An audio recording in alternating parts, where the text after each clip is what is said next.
Okay, you guys ready for some football? I'm sure everybody's ready for some football at this point. What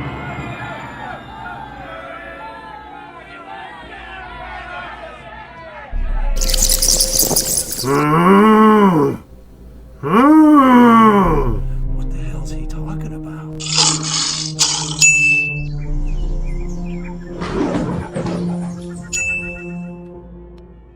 But anyways, this is a 50-cent bin haul. Nothing overtly spectacular. I mean, no big rails or anything like that. Just fun stuff. Rated the bin. Nothing to write mom home about. But just, I did show this before. My wife picked this up for me at Five and Below. Mary Marvel. Oh man, I'm going to play with her later. Whoa. So cool, isn't it? Love Golden Age action figures. And even though this is for the movie, I want to think it's for the Golden Age, okay? So just let me have that. Went to the Dollar Tree. Picked up a couple of DVDs. Tekken. Martial Arts Blu-ray for $1. I'll take it. And this was a nice find. Stan Lee, Kevin Smith. Take the World. That was $1. Pretty cool.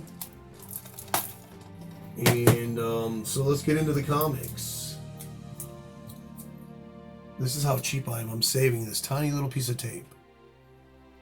Any little bit helps the comic room. Okay, so like nothing really any big. Micronuts number 4, April 1979.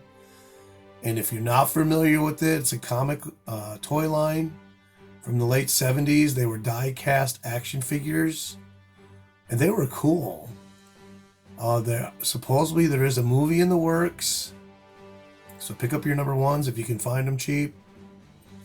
Michael Golden art inside. Love this cover. This is one you see in the Marvel House ads. Thought I'd pick it up just to find out I already have it. Now this is Man-Thing before Volume 2 came out. So this is this is July 79. And then in December of the same year, then you would get Volume 2 of Man-Thing. Just a cool kind of crossover, a weird crossover. Toy line with horror. Love the cover though. Then we got number 28. And then, yeah, nice, cool. It's a really good series. And you can find it inexpensive. I recommend this to read. And I'm working on completing it. So these are good. A lot of them off my list here. This is Pat Broderick art. And then he would go on to do the Firestorm Volume 2 series for DC. This is June 81. I think it would be the following year that he would be working on that Firestorm. Number 30. And then number 32. Probably the lowest grade out of all the issues I picked up. That's from August 81. And then we got the first annual. Or no, I'm sorry, we got 34. From October 81.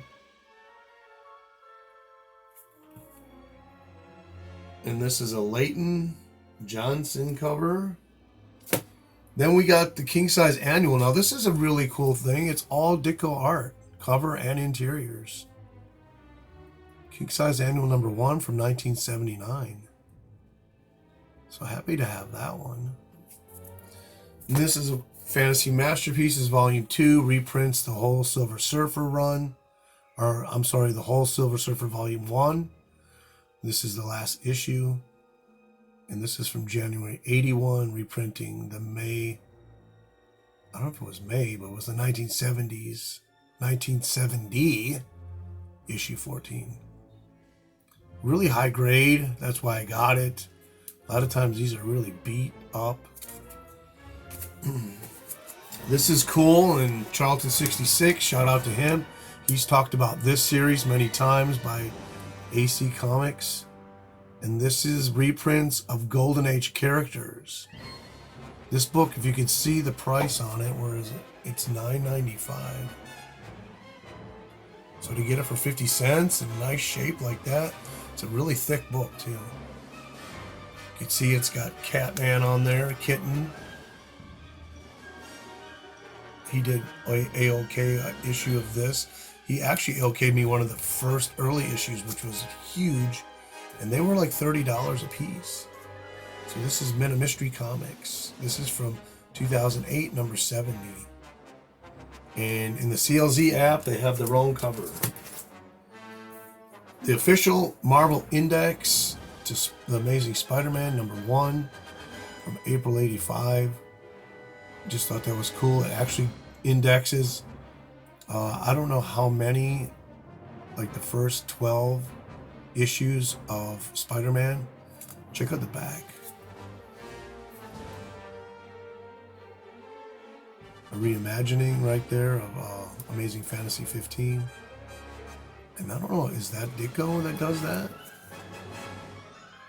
And there's no markings on here. I don't think it is. By the hands, it looks like there's someone's trying to mimic his style. But still, yeah, that's pretty cool. And then we got, it looks like Byrne on the cover, doing the cover. Trying to kind of do a little Ditko homage. Now, if I haven't mentioned enough, these were all 50 cents. Okay, so I got a little bit of this run. I don't have so many. Lady Fantastic did AOK me or trade with me for issue 1. This is a Ramita cover, number 14, December 75, with Sheena, Queen of the Jungle. Oh yeah, baby. And you can see right there why she's queen. Who watched this as a kid? I watched this. I couldn't wait for this to come on. This was our first taste of live action superheroes. I didn't know that Spider-Man could look real. And so as a kid, I was just like, and I was like, why doesn't he talk? He has like one thought bubble and that's it. But you don't question that stuff when you're a kid. When you see your favorite superhero as live action, there's no questioning. You just watch, you stare, and you in awe, and then you go and tell your friends. Another John Romita cover, issue 22, April 77, of course, with Miss Marvel on the cover. With her kind of, I don't know what costume you would call that, her like in-between costume. Of course, her black bikini one is the favorite with the red sash. That one's not too bad. We got the, what's his name? The Beetle, which is kind of an odd character. But his first appearance goes for a little bit of money. I mean, I always thought him dragging these suction cups around, flying around, that's got to be kind of awkward. Number 24, number 24 with Tundra. July 77. Now, did I mention that these are 50 cents?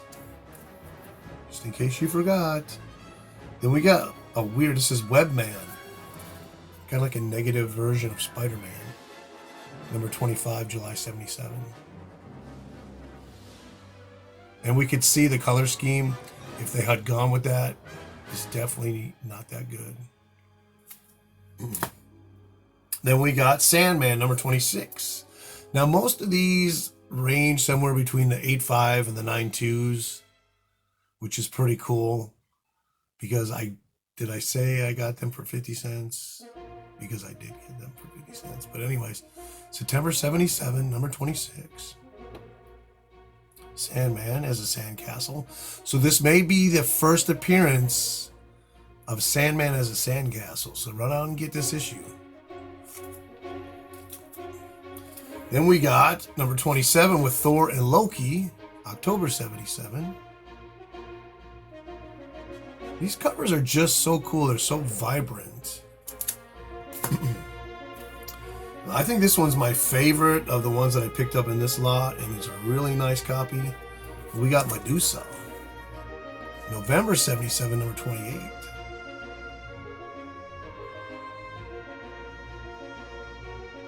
Now that's a chick you would not want to date she'd be spending most of her time working on her hair. And if you called and said, "Are you free Friday night?" and she said, "I'm washing my hair," I definitely wouldn't be calling for a date on Sunday night or Monday night. I'd probably wait till Tuesday. Meets the Mole Man, number 52. I think 54 was the last issue. This is a nice copy too. It's got a little tear right there by the staple. Otherwise, May 81. These are starting to get more love. They're starting to get the recognition they deserve. So that's it on those. Now, these aren't keys by any means, but I know these Mortal Kombat books, they are desirable. This is number 1. This is cover E from November 1994. Special edition cover. I was hoping to hit the jackpot. I know some of these can go for a lot of money. And then I got Mortal Kombat Battle Wave number 1. Yes, I did play this game in the arcade. I grew up on it. Never quite learned the finishing moves. They were too complicated for me. This book is cool. I'm almost finished with this run. It's Batman Family number 17. And this is one I didn't have in the last 16 issues.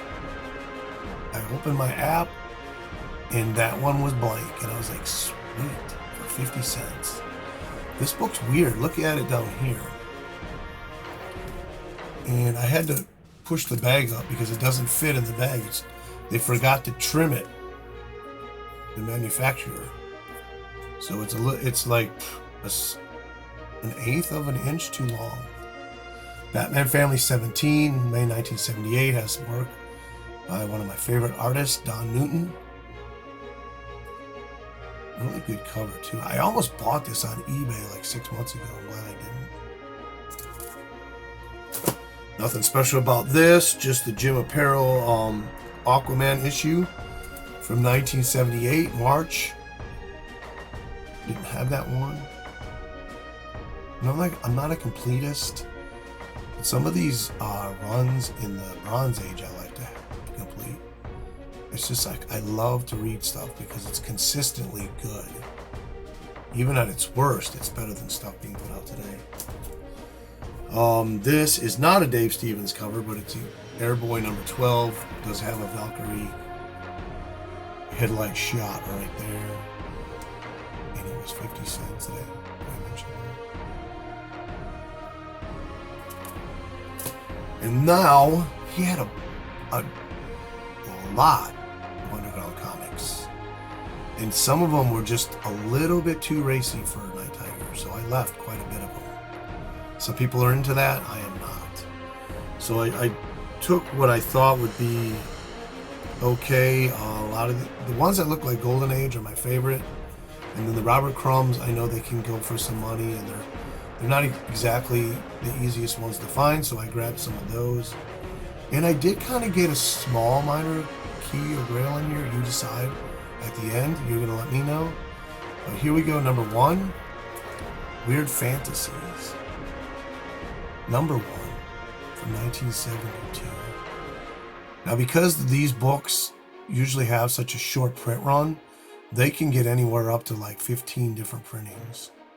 And it's hard to track down exactly what printing you have because they usually don't label them inside, but they do have different things on the cover, like the prices will be different. Some of the colors will be a little bit different. This one, I don't know if I didn't track down the printing. It actually may be the first printing on this one. But anyways, it's really cool. It looks like an EC comic. That's why I like it. Another one. Now, this is definitely a Robert Crumb book. It says special issue made up entirely of excerpts from the secret sketchbook of Robert Crumb. Artistic Comics number 0. Now, I think this is 4th printing on this book from 1977. Very cool. It looks again like a Golden Age comic. Robert Crumb art all the way throughout. I'll have to say, when I opened up and saw the splash page in this, it's not something I can show on my channel, believe me. It's not even something that I would... Oh, it is shocking, should I say. But it's more cartoony than it is overtly sexual. So, you know, that helps it a little bit. But these, everybody knows about the fabulous furry freak brothers. I knew about these when I was growing up. Never collected them. I know that they can go for some money and that people like these because they have some history. And this is fourth print, number 5, 1977. And these are two brothers. They're like Cheech and Chong, if you know who they are. And I'm not sure if they inspired the Cheech and Chong characters. I can imagine that they did, because they're pretty much the same kind of personality. They're druggies. They just smoke pot and they act stupid. It's basically what it is. Nothing harmful, really silly, funny, stupid stuff. And then we got, and this is from Rip Off Press, we got number 3. Now these were easier to track down since they are a lot more known about them. This is the 4th print from 1973. Fabulous Furry Freak Brothers. And they also have a backstory of Freddy the Cat, because he's right there. Fat Freddy's cat. This I don't know anything about. It does have a naked woman on it. It's just a cool underground comic. It's oversized. It's actually Golden Age. It's number 6. It's Jack Cat's art. But it has some really tasteful nudity in it. This is from number 1977. The First Kingdom. So cool. It amazes me how consistently the underground comics covers are so cool looking. Okay, so this was the grail of the 50-cent haul.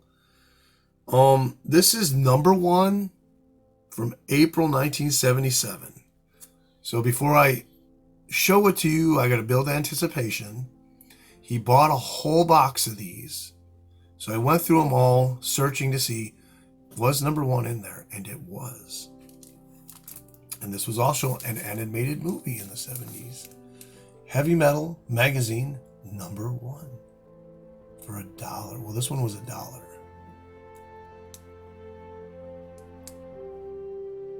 Not really iconic cover. If you saw it without knowing it was number 1, you wouldn't say, oh wow, that's number 1. But it is. It's number 1. So glad to have that in my collection. It's a little historical. And the funny thing is, I found Epic Illustrated number 1 at his shop for $1 a couple years ago. So somebody's bringing these in. Anyways, that's in Ocala at Vibranium Comics. There's still a bunch of underground comics there. And there's a whole box of these heavy metal books all the way up to 92. All the way through the late 70s, the 80s, up to 1992. That's my 50-cent haul. I'm going to stick with it. Thanks for joining me on this channel. Stay tuned. Appreciate y'all. All the support you give me. And I'm going to try to give you my best entertainment. That much you deserve. So that's why I threw in all those funny jokes. So you're welcome.